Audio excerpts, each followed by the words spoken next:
Assalamualaikum warahmatullahi wabarakatuh. Jumpa lagi dengan saya di program Les Inggris Segala Usia. Apa kabar Anda semuanya, teman-teman dimanapun berada? Semoga selalu dalam kondisi sehat walafiat. Pada video kali ini kita masuk pada materi baru, yaitu tentang relative clauses bagian 1 ya. Clauses with who, that, which. Oke. Kita lihat informasinya yang pertama, yang A di sini ada a clause is a part of a sentence. Sebuah klausa adalah bagian dari kalimat ya. A relative clause tells us which person or thing the speaker means.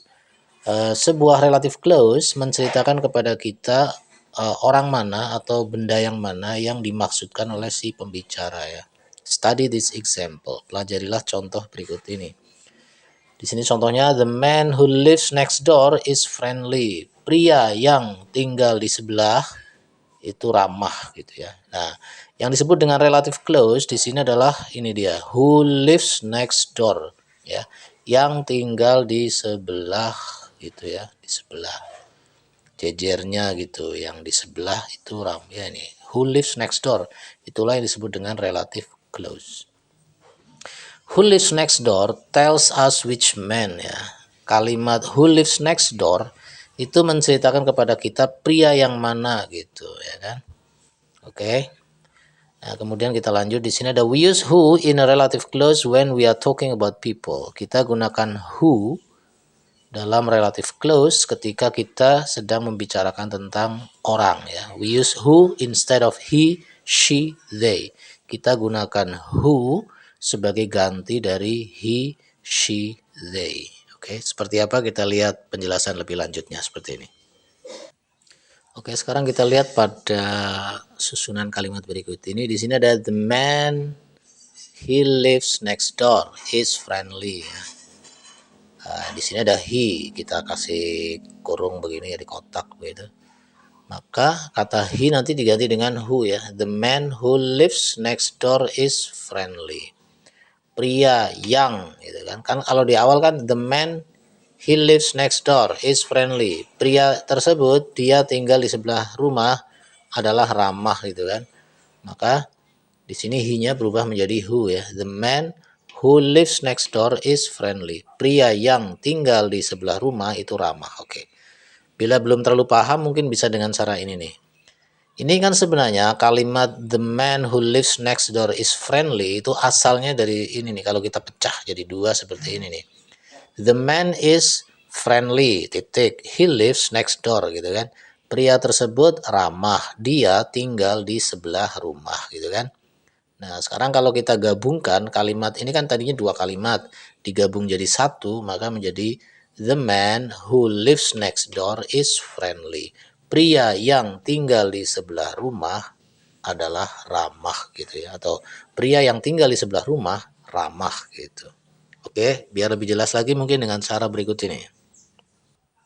Oke, jadi awalnya itu kan kalimatnya ada dua nih. The man is friendly. Pria itu ramah. Titik. He lives next door. Dia tinggal di sebelah. Nah, sekarang kita gabungkan. Jadi apa nih? Ya, ketika dua kalimat ini digabungkan jadi satu, maka menjadi the man who lives next door is friendly. Titik gitu ya. Pria yang tinggal di sebelah ramah gitu. Jadi relative clause-nya adalah who lives next door ya. Who lives next door. Istilahnya relative clause itu sebagai informasi tambahan lah begitu ya. Sebenarnya kalau kita hapus misalnya pria itu ramah gitu udah cukup kan. The man is friendly. Tapi kan orang nggak tahu pria yang mana gitu kan. Makanya dikasih keterangan who lives next door, yang tinggal di sebelah. Karena kan pria banyak gitu ya. Oke, kita lihat contoh yang lain. Di sini ada we know a lot of people. Kita kenal banyak orang. Nah, they live in Jakarta. Mereka tinggal di Jakarta. They-nya siapa? Ya ini a lot of people. Nah, kita gabungkan nih. Kita kenal banyak orang yang tinggal di Jakarta. Jadinya apa? Oke, kalimatnya menjadi we know a lot of people who live in Jakarta. Jadi kata who di sini adalah menggantikan kata they ini ya.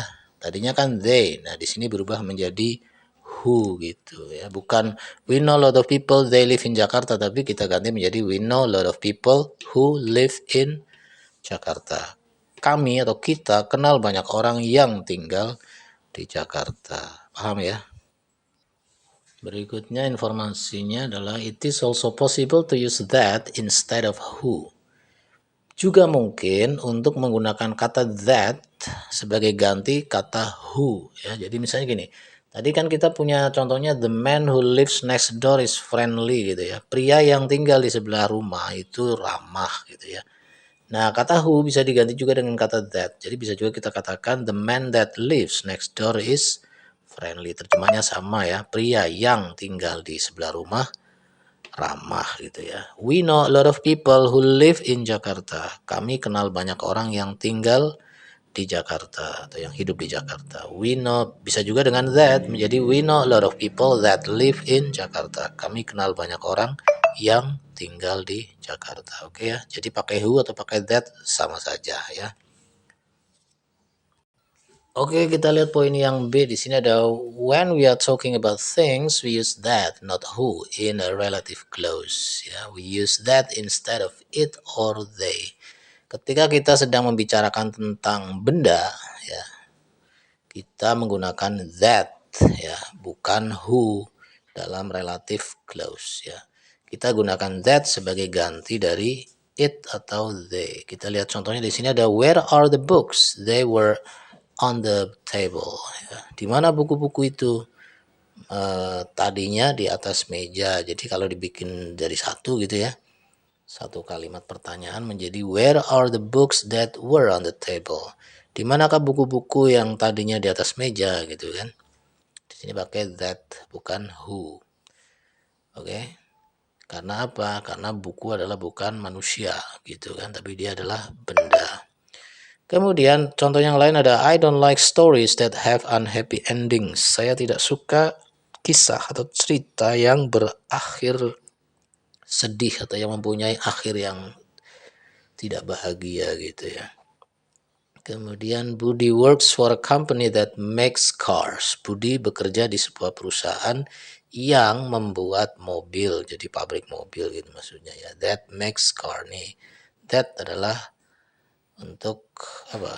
Ya karena company itu kan bukan orang gitu, tapi dia adalah thing gitu.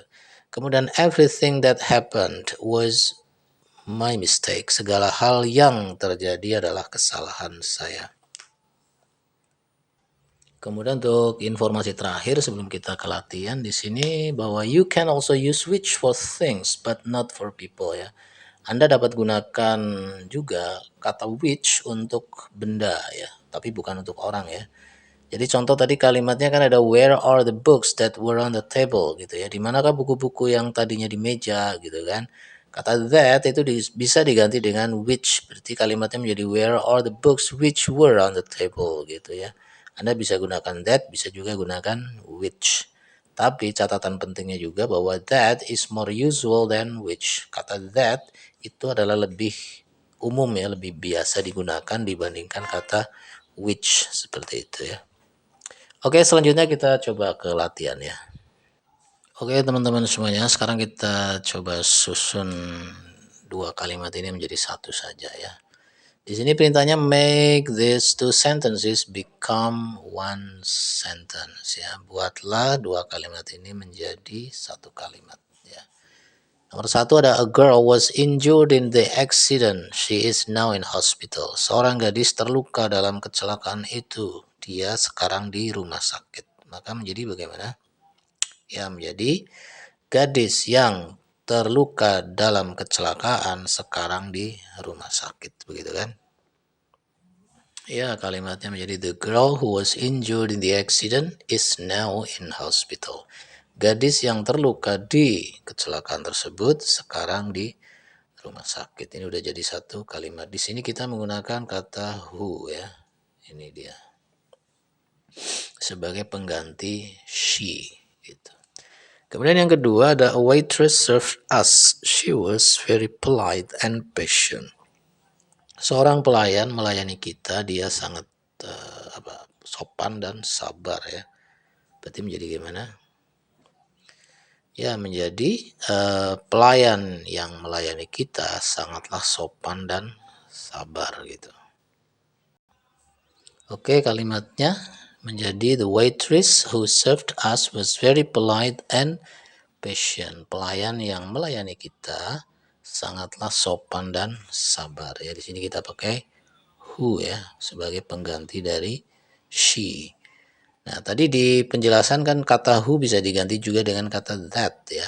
Maka untuk kalimat yang pertama berarti di sini pun bisa kita menggunakan that atau yang ini juga bisa pakai that ya.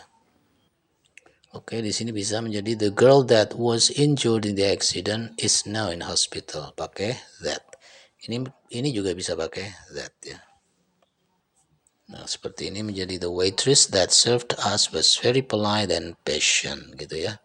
Anda boleh pakai who, boleh juga pakai that. Ini juga gitu. Oke, untuk soal yang ketiga di sini ada the book is about a girl. She runs away from home. Buku itu tentang seorang gadis, dia kabur dari rumah. Gimana nih? Berarti menjadi buku tersebut atau buku itu adalah tentang seorang gadis yang kabur dari rumah, gitu kan? Oke, menjadi the book is about a girl who runs away from home. Ya. Atau pakai that. The book is about a girl that runs away from home. Buku itu tentang seorang gadis yang kabur dari rumah. Nomor 4. The police have caught 3 men. They stole my car. Polisi telah menangkap 3 pria. Mereka mencuri mobilku. Menjadi apa ini? Berarti menjadikan polisi telah menangkap 3 pria yang mencuri mobil saya gitu kan. Ya, menjadi the police have caught 3 men who stole my car atau the police have caught 3 men that stole my car. Kemudian yang kelima, I don't like people, they are never on time. Saya tidak suka orang-orang, mereka tidak pernah tepat waktu. Berarti menjadi saya tidak suka orang-orang yang tak pernah tepat waktu gitu ya. Ya, kalimatnya menjadi I don't like people who are never on time atau I don't like people that are never on time. Saya tak suka orang yang ya tak pernah tepat waktu begitu. Oke. Oke, baik. Mungkin itu dulu ya untuk materi kali ini. Terima kasih atas perhatiannya. Jika suka silakan di like dan bisa juga di share buat teman-teman Anda semuanya. Thank you buat yang udah subscribe dan yang belum silahkan jika berkenan untuk subscribe juga ya. Saya akhiri untuk video kali ini. Kita jumpa lagi pada video berikutnya pada relative close yang bagian 2 ya. Oke, saya akhiri dengan assalamualaikum warahmatullahi wabarakatuh.